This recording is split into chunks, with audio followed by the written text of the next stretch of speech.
Hi, I'm Clark on Temptress. A couple of weeks ago, I did a video on, a MiniSplit air conditioner. Tried to show you how to install it.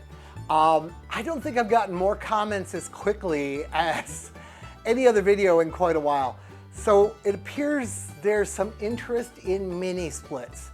And there's a lot more I have to say on the subject, partly because there's a lot to be said on the subject, and partly because the question showed there's a lot of knowledge required by the audience. So let's dig into mini splits today, and at the end of the video, I'm going to tell you how to do a little DIY. At least in theory, it'll be up to you because it's DIY, but I think we can do some special stuff with one of these and make it do jobs that wasn't exactly designed to do, but would be very valuable to us.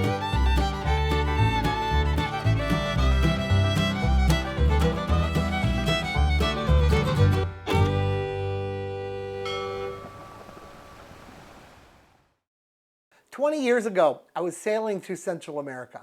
And sailing isn't all being on the boat and traveling. You anchor in places and you do stuff on land. Well, I would go into shops and I would see these mini splits. I had never seen one before. And I remember the first time I saw one, I went outside and figured out how it worked. You know, I found this part of it and that part of it. And I said, geez, this is like really great. They're virtually silent. They look easy to install, and they're not one of those window shakers you have to listen to because this part is outside. At the time, I didn't realize how incredibly efficient they were, but I could tell that it was worth looking into. So when I got back from that sailing trip, I actually decided I wanted one, and I purchased one a little bit later. In fact, it's running now. It's quiet enough. I'm sure you can't hear it. It's just a very pleasant thing to have there. Well, in this video, I want to go into why these are a good idea. And I think they're actually a better idea than a whole house. Like, to the point where if I was offered a house with a classic American ducted system or one with maybe a few mini splits, I would definitely want the mini split setup. First off, why are they rare? Why aren't they used a lot here? I've already told you they're used all over Central America. I think they're used in Europe a fair amount. I'm not certain about that. It's been a while since I've been there. Well, I think it's this. And I try not to get all conspiracy-ish, but the HVAC guys don't offer them. And I think the main reason they don't offer them is they're not very expensive. It might be that it's what they know, and of course there's that. You know your trade, you keep doing what you know.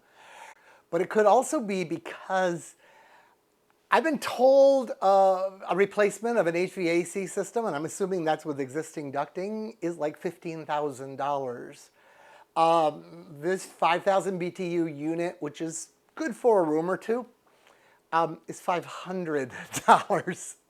So there's just not a lot of profit available for the guys doing the installs. Good news is, one of the comments was, my HVAC guy will work on them. Well, this very morning, I was out taking my morning bike ride and going through a neighborhood, and I saw HVAC guy working on, a neighbor's system. So I asked him the question, and he actually didn't know, but he called his office, and the office said, yeah, sure, we work on those, no problem. So apparently, there's enough of them out there now, they're forced to have to do it to compete. So yay. What that boils down to is if in the future it needs a gas recharge or something, you could probably get the service done for you instead of having to do it yourself. So I said these are better. I jumped right into cost, and honestly in my outline it was the last thing I was going to talk about, but they are cheaper. That's not why I really like them. There's a few reasons I like them. One is zoning. If you were to put a whole house air conditioner in, unless you have fancy servo-controlled air plenum valves, you're cooling the whole house. Every single room in the house that's under air conditioning is being cooled, whether you're using that room or not. Yeah, I guess you could go in and close the air thing, but then that's a manual process, right? These lend themselves to zone. You simply put one in every area that seems to need one. And for example, if you put one in your bedroom and you put one in the main area where you're spending your time during the day, they come with timers. You'd have the one in the main area turn itself on, I don't know, 6 in the morning. So when you come out of the bedroom, it's all nice and cool. And you would have the one in the bedroom shut itself off about the same time, maybe 7. Then in the evening, before you go to bed, the air conditioner in the bedroom turns on, so that room's all inviting for you when you go in. And if you keep that door closed, the zone stays separate, and you're saving energy because you lose that cool, you gain heat through the walls, and you've made that room an insulator for the rest of the house instead of being a source for heat to come in that had to be pumped out. Failure. If a whole house system fails, well, it's hot. It's going to be real hot because there is the one mode of failure. Any single part in it fails, you've got 0 air conditioning. With a mini split system, if you have a unit fail, it's not the biggest deal. You just open a door, maybe even put a little fan in to blow the air around. In my earlier example, if the one in the bedroom were to fail, I would just leave this one running all night, and I would leave the bedroom door open, and then the bedroom would be cooled by the rest of the house. I just lose a zone, but I always keep a working system. So we've got some redundancy. You might want to set up your house with 3 or 4 of these. Remember, they're only $500 a piece. And then what's the chance of all 4 of them failing at the same time? So I like that. I like that a lot. Always think of failure modes whenever you're doing any engineering. Power consumption, I talked about that in the other video. These are available at really high SEER numbers. They can go higher because partly that's the market, and since they're selling these units kind of directly to the public is looking at SEER, so they're all competing there. Competition's good. Also, they actually work differently. The whole house units are set with a normal thermostat, and it goes click on, runs for a while, the house gets cold, click off, it's off for a while, and the house warms up. That on full power off isn't as good as on full power until the house gets cool, and then just slow everything down. Well, these mini splits do that. The compressor actually runs slower. Because the compressor is now running slower, there's sensors in the system that say, is the outside fan blowing enough air to cool this? Well, it is now because it doesn't take as much, so it slows down the outside fan. Much like it would if it was the fan would run at a different speed if it was a really hot day than if it was a medium hot day. The fan in here, same thing. It's active based on what's going on. And that makes it more pleasant. Instead of having to be in a room that gets too hot then too cold, you're in a room that's just always exactly right. It's got a throttle. It'd be like if you were driving down the highway and your car could only go full throttle to the floor until you were too fast, and then you had to take your foot right off the gas. No, you go full throttle till you're up to speed, and then you bring it back and you just hold it right where you want to be. These can do that trick. Also, when you're doing that trick and you're not going super cold and then warm, you end up with a system where the humidity stays the same. And it's not humidity that's the problem. I mean, humidity is discomfort, and air conditioners are very important in that they pump the humidity out. In fact, a lot of the energy that the air conditioner expends doesn't actually cool the room temperature-wise in the state of Florida with all the humidity. It actually is condensing the water, and that takes some power. And then, of course, that water just runs out through a tube. If you're using the whole house approach and you go blah, blah, blah, the ducts all get really cold. And then you shut off. Well, when you shut off, some air back feeds into the ducts and it stirs around, you know, convection. And that air has a higher humidity than the air that was in the ducts, and the ducts are really cold. Well, you get condensation on the ducts. And of course, when it comes on again, you know, it blows through. But whenever you have condensed water, that's when you have problems. Actual humidity usually isn't a problem, even for electronics and such, but condensed water, wet surfaces, that's where you get your black mold. That's where you get that smell. In fact, if you're in an older house that hasn't had its ducts cleaned, every time the air conditioner turns on, there's this little smell for a little while. Got to wonder what's growing in there, eh? The mini split doesn't have ducts. What you see is what you get. It's actually making the cold. The evaporator is right there in the room and the fan blows right over it. But even if it did, it wouldn't have the condensing cycle that the other has. And then, of course, back to cost. Cover that pretty well. They're cheaper, but they're also cheaper because they're burning less power. And they're cheaper because you can do the zone trick. So again, they're burning less power. They're just a really good idea. The rest of the video, we're going to get into DIY a bit. Actually modifying these to do things that they're not designed to do necessarily. To do that, we've got to talk about the refrigeration cycle. And I'm going to do that very lightly in this video right now. But I highly recommend you go to my playlist on refrigeration. This will be part of that playlist eventually. But that playlist starts out with a very popular video where I do drawings and I go through the refrigeration cycle. It doesn't matter if it's a refrigerator on a boat, which is chiefly what I was doing there, or an air conditioner in the house. It's the same refrigeration cycle.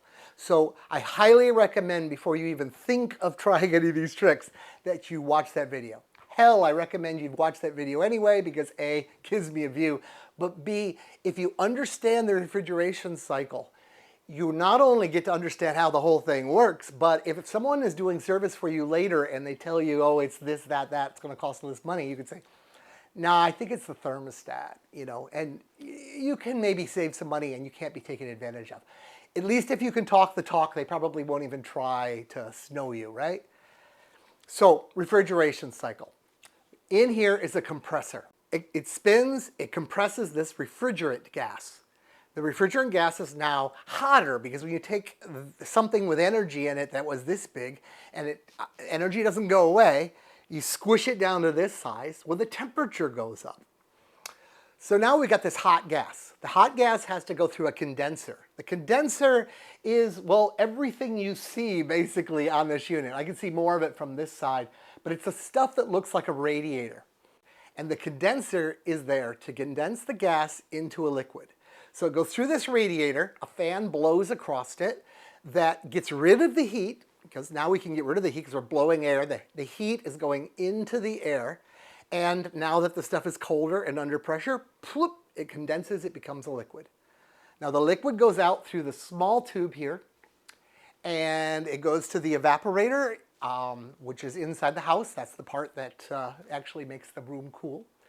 It first goes through something called an expansion valve, and the expansion valve is a little device that opens and closes as necessary, but it holds the pressure differential back.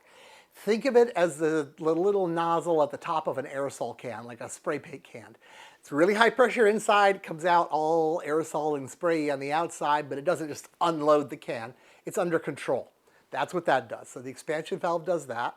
Now we've got this much liquid with a nice cool temperature, reasonable temperature, close to outside, and we suddenly make it this big. Reverse happens. The temperature goes way down because there's only so much energy and you are now in a bigger space, and bang, it's cold. Blow air over that, blow it through the room, now the room is cooler. In the case of an air conditioner, because it's cooler and there's warm air blowing against it, the warm air condenses water and the water is caught and sent outside. And then finally, the gas, which is now leaving the evaporator, comes back. That's the big tube, and it repeats the cycle and does it again. So now we know how the refrigeration cycle works. You've heard the term heat pump. All refrigeration pumps heat. It doesn't make heat exactly. It doesn't make cool, because there is no such thing as cool or cold. It's only the absence of heat. It moves heat from one place to another. Now, a lot of questions were asked on this topic, and I could see there was a basic misunderstanding in that point. So I'm just going to talk about practically what that means. This guy that lives outside is responsible for being one end of this heat pump. These mini splits, by the way, will heat your room during the winter too. They'll do either way. Basically, you just reverse the cycle, run everything backwards. It's a little more complicated than that, but you can just think of it that way. And the air in your room will be warmed up by heat that was pumped in from outside. The side that's inside, we're just going to forget about. It just does its magic. It doesn't matter. You're always going to have it there. The question is, what about the outside part? If it's a hot day and you're trying to air condition, it's not going to work as well. It needs that big condenser, and it needs a big fan. That's why you hear them blowing so hard. It's trying to get rid of heat. So the air leaving this device is actually quite warm, warmer than the outside air. If you're trying to heat the house with it, this big radiator is no longer a condenser, it's now the evaporator, and it's trying to cool the outside air. That's how it's working. In comes the outside air that has some heat in it, because there's always heat, and the heat is brought to a lower temperature, and by the heat being absorbed into the refrigerant gas. So, if you have this outside and it's a cold day, don't try to keep it warm. People have talked about putting a shed around it or putting blankets on it or whatever. All that will do is make the air that you're trying to hold there get colder and colder and colder and colder. You need it exposed. I know it sounds a little counterintuitive, but that outside day that might be 30 degrees or 40 degrees Fahrenheit has heat in it. And if you were to block this guy off in any way, it wouldn't be able to get availability of that heat, and then it wouldn't be able to move the heat inside. And if you did that, the lines would just get colder and colder and colder until the system stops functioning. So that brings up the next thing. Stops functioning. If it was hot enough outside, like really hot, like hotter than it gets on Earth, the inside air conditioner evaporator just wouldn't work well. In fact, if it got like, I don't know, Death Valley hot, it probably wouldn't work as well as you would hope it would work. Still be better than being Death Valley hot inside, but it's got its limits. There's only a certain amount of delta in temperature between the two, the inside and the outside. Usually that only rears its ugly head when you try to use one of these on a cold day to heat your house. Now, you would heat with a heat pump if you possibly can. It's actually costs a lot less electricity to pump heat from the outside uphill into your house than it would to run an electric space heater and actually turn the electricity into heat. So moving heat is usually cheaper than making heat. But if it's really cold, I grew up in a place that, and in a time when we would occasionally see 40 below zero. We'd see 20 below zero very often. Nobody used heat pumps back then. Well, partly because nobody used heat pumps back then, oil was cheap, but nobody used heat pumps back then up there because they just didn't work. They still don't use them up there very often. But there's a trick, and that's DIY project number one. I haven't done this. I can't promise you it will work. You might be wasting your $500, but wouldn't it be fun if it did work? And if it works, if anybody does this project, please comment below. I will move your comment right to the top and pin it, and we'll put all the comments together of people that had success or failure, because this is something we want to know about as a community. But what would happen on a day when it's really, really cold outside and you're trying to heat your house and this guy just can't pull in enough heat? So what's happening is the refrigerant that's coming back to this unit is trying to evaporate in this big radiator and absorb heat from the outside, but there's just no heat to be had. It's like colder outside than the actual gas is. So it can't, and then you end up with the system just not functioning. If you were to open the refrigeration tube that is the radiator here, and you were to add a section to it, and in that section you had a tube and a tube over it. And you can buy these things. They're called gas to liquid heat exchangers. I have this invention, you know, the very efficient air conditioning that goes on a boat. And the guy selling them for me at MarineDCAC.com, he has these. You could probably buy one from him. They're beautiful titanium devices, and they'll handle salt water and everything, probably overkill for your needs. But if you were to include that in the circuit and then recharge the circuit, you would have the ability to run a liquid through that, and that liquid, if it has heat in it, would give that heat up. All right. If you run it the other way, it would do the opposite. It would, while you're air conditioning your house, that liquid, that magical liquid we're going to get into, if it was cooler than the outside air, would be more effective at, again, moving the heat.